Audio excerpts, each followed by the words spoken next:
നീ നിരാശയിലാണോ? പ്രാർത്ഥിച്ചിട്ട് നിന്റെ വിഷയത്തിന് ഇതുവരെ പരിഹാരം വന്നിട്ടില്ലേ? എപ്പോഴും നിന്റെ പ്രാർത്ഥനാ വിഷയത്തിനോടുള്ള ബന്ധത്തിൽ ഒരു തകർച്ച, ഒരു നിരാശയാണോ അനുഭവപ്പെടുന്നത്? അല്ലെങ്കിൽ വേദനയാണ് അനുഭവപ്പെടുന്നത്? ഭാരമാണ് അനുഭവപ്പെടുന്നത്? നിങ്ങളോട് ഞാൻ ദൈവത്തിന്റെ വചനം കൈമാറാൻ പോവുകയാണ്.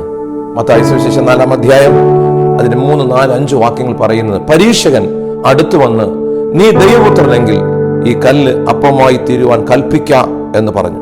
അതിന് യേശു, മനുഷ്യപുത്രൻ അപ്പം കൊണ്ട് മാത്രമല്ല ദൈവത്തിന്റെ വായിൽ കൂടി വരുന്ന സകല വചനം കൊണ്ടും ജീവിക്കുന്നില്ലയോ എന്ന് ആ തിരുവചനത്തോട് യേശു പറയുന്ന വാക്യം ഒന്ന് നിങ്ങൾക്ക് വേണ്ടി ഞാൻ ഈ നിമിഷം കൈമാറാൻ ആഗ്രഹിക്കുകയാണ്. വളരെ ശക്തമായ ദൈവത്തിന്റെ വചനത്തിനായി സ്തോത്രം. എന്താണ് അർത്ഥം?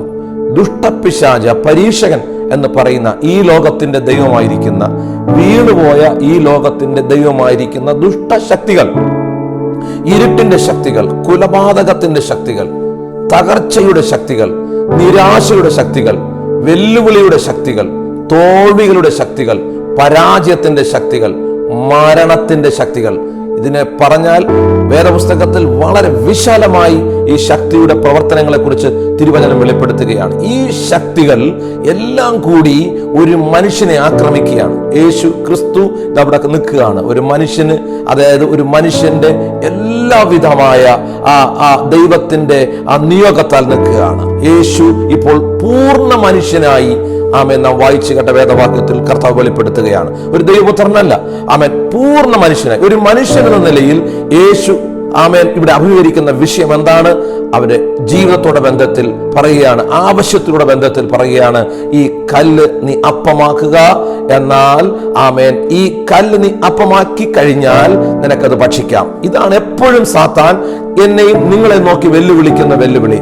ദൈവത്തിന്റെ വാഗ്ദത്ത വചനത്തെ അത് രണ്ടാക്കി മാറ്റിക്കൊണ്ട്, ദൈവത്തിൽ നിന്നും എന്നെയും നിങ്ങളെയും അടർത്തി മാറ്റിക്കൊണ്ട്, സ്വന്തം ചിന്തയിലും സ്വന്തം ബുദ്ധിയിലും സ്വന്തം മനസാക്ഷിയിലും ഊന്നിക്കൊണ്ട് ദൈവത്തിന്റെ സഹായം കൂടാതെ ഏത് പ്രവൃത്തിയും ചെയ്യാൻ സാത്താൻ എപ്പോഴും ഓരോ ദൈവ പൈതലിന് വിരോധമായി കൊടുങ്കാറ്റ് പോലെ ആഞ്ഞടിക്കുകയാണ്. കൊടുങ്കാറ്റ് പോലെ. എന്താണ് പറയുന്നത്? നീ ദൈവത്തിൽ ആശ്രയിക്കാതെ നിന്നിൽ ആശ്രയിച്ചുകൊണ്ട് കാര്യങ്ങൾ കൈകാര്യം ചെയ്യുക. നിന്റെ ബുദ്ധിയിൽ, നിന്റെ ശക്തിയിൽ, നിന്റെ സാധ്യതകളിൽ നിനക്ക് കിട്ടേണ്ട എല്ലാ ക്രമീകരണങ്ങളിലൂടെ, അല്ലെങ്കിൽ മാനുഷികമായ സഹായത്തിലൂടെ, മറ്റു പലരുടെയും കൈത്താങ്ങളിലൂടെ ദൈവത്തെ കൂടാതെ, ദൈവത്തിന്റെ സഹായം കൂടാതെ തന്നിഷ്ടം ചെയ്യുക, തനിയെ ചെയ്യുക. ഇതാണ് സാത്താൻ എപ്പോഴുമുള്ള വെല്ലുവിളി. യേശുവിൽ അത് കാണുകയാണ്. പക്ഷെ യേശു കർത്താവ് എന്തോ ചെയ്തത്? പറയുകയാണ്, ദുഷ്ടപിശാചേ, നീ ഒന്നോർത്തോ, മനുഷ്യൻ അപ്പം കൊണ്ട് മാത്രമല്ല ദൈവത്തിന്റെ വായിൽ കൂടി വന്ന സകല വചനം കൊണ്ടും ജീവിക്കും. ഈ നിമിഷം ഞാൻ നിങ്ങളോട് പറയുമ്പോൾ, നിങ്ങളുടെ നിരാശയിൽ ഭാരപ്പെട്ടിരിക്കുകയാണോ? നിങ്ങളുടെ വേദനയിൽ ഭാരപ്പെട്ടിരിക്കുകയാണോ? നിങ്ങളുടെ പ്രയാസത്തിൽ ഭാരപ്പെട്ടിരിക്കുകയാണോ? നിങ്ങളുടെ തകർച്ചയിൽ ഭാരപ്പെട്ടിരിക്കുകയാണോ? വിട്ടുകൊടുക്കരുത്.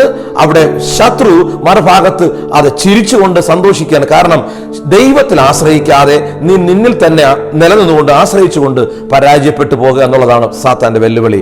എപ്പോഴും ദൈവിക വാഗ്ദത്തങ്ങൾക്ക് നേരെ സാത്താൻ മൗനമായി ഇരിക്കത്തില്ല.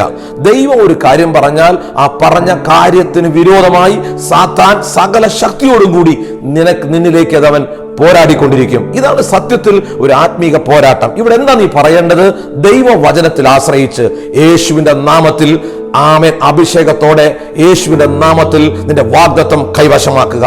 നിന്റെ വാഗ്ദത്തം കൈവശമാക്കുക. നിന്റെ ചിന്തകൾക്ക്, ബുദ്ധിക്ക്, സാഹചര്യങ്ങൾക്ക്, നിരാശകൾക്ക് യാതൊന്നിനും നിന്നെ വിട്ടുകൊടുക്കാതെ കേട്ട ആ പരാജയത്തിന്റെ ആ അവസ്ഥയെ അതായത് മൈൻഡ് ചെയ്യാതെ, അതിനെ അത് ഉൾക്കൊള്ളാതെ ദൈവവചനം ഉൾക്കൊണ്ടുകൊണ്ട് യേശുവിന്റെ നാമത്തിൽ പറ, എന്റെ അവകാശം ഞാൻ കൈക്കലാക്കുക തന്നെ ചെയ്യും, എന്റെ വാഗ്ദത്തം ഞാൻ പ്രാപിക്കുക തന്നെ ചെയ്യും. യേശുവിൽ ഉറച്ചുകൊണ്ട് ഈ വാക്യം ഏറ്റെടുത്ത് നിന്റെ പരാജയത്തിന്റെ നടുവിൽ, തോൽവിയുടെ നടുവിൽ, രോഗത്തിന്റെ നടുവിൽ ഉച്ചസ്വരത്തിൽ പറ, യേശുവിന്റെ നാമത്തിൽ ഞാൻ സൗഖ്യം പ്രാപിക്കും, യേശുവിന്റെ നാമത്തിൽ ഞാൻ ജയം പ്രാപിക്കും. ഇത് പറഞ്ഞുകൊണ്ട് ഈ വാക്കുകൾ കൈമാറുന്നു. നിങ്ങളുടെ ജീവിതത്തിൽ ഈ നിമിഷം വീടുകൾ കർത്താവ് ചെയ്യുകയാണ്. God bless you. ദൈവം അനുഗ്രഹിക്കുമാറാകട്ടെ.